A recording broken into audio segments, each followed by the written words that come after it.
Xin chào các bạn, chúng ta lại gặp lại nhau. Hôm nay chúng ta cùng nhau đi cùng một cô gái với tâm trạng không oán hận hay hối tiếc. Cô chỉ khinh thường kẻ đã lợi dụng tình cảm của mình. Hãy lắng nghe và cùng nhau cảm nhận nhé. Có những người vì quá chơi vơi cứ muốn níu lấy ai đó để kéo mình lên. Nhưng khi một kẻ dần ngoi lên thì cũng là lúc có kẻ bị kéo dần rơi xuống. Thế là lại có kẻ bị rơi vào hố sâu đau khổ.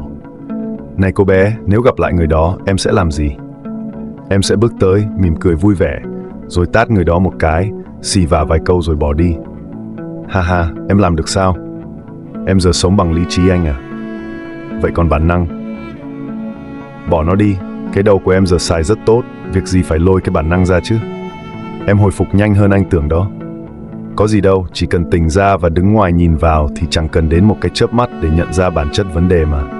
Vậy sao trước giờ em không nhận ra? Vì em quá cứng đầu, bướng bỉnh không muốn thừa nhận trái tim mình sai. Ha ha! Bướng bỉnh vậy cuối cùng cũng chịu nhận mình sai sao? Điều thần kỳ nào khiến em tỉnh ngộ vậy? Lòng kiêu hãnh. Lượm lại cái lòng kiêu hãnh đã vứt xọt rác của mình để nhìn lại tất cả và nhận ra tất cả chỉ là ngụy biện và giả dối.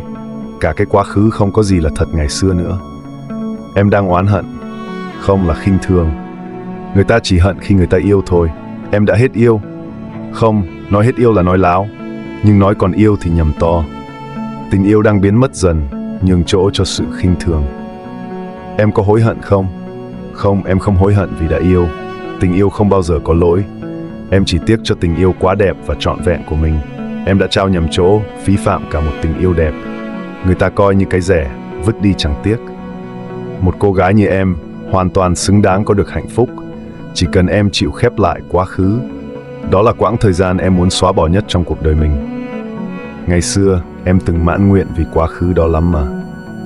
Giá như nó có một cái gì đó là thật, thì em xin thề sẽ nâng niu trân trọng suốt cả cuộc đời. Nhưng rất tiếc, tất cả tình cảm và yêu thương kia toàn là giả dối, không hề có cái gì là thật ngoài tình yêu của em. Sẽ có người đến và trao cho em một hạnh phúc trọn vẹn. Những cô gái sống bằng bản năng, khi lý trí thức tỉnh thì thường lạnh lùng đến đáng sợ.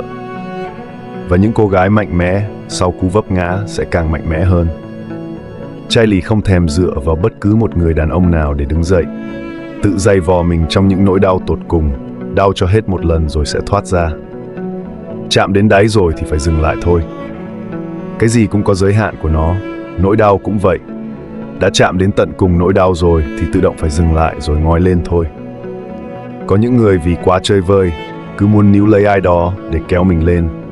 Nhưng khi một kẻ dần ngoi lên thì cũng là lúc có kẻ bị kéo dần rơi xuống. Thế là lại có kẻ bị rơi vào hố sâu, đau khổ. Còn người đã ngoi lên được thì sẽ phủi tay ra đi, mặc cho con người kia đau đớn ngập lặn trong cái bể khổ kia.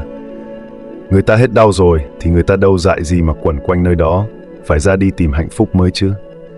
Có kẻ cứng đầu tự nhấn mình xuống đáy cuối cùng, để rồi ngoi lên, một mình. Kiêu hãnh đứng trên bờ nhìn lại cái hố đó và phủi tay đi tiếp. Lòng mỉm cười tự nhủ.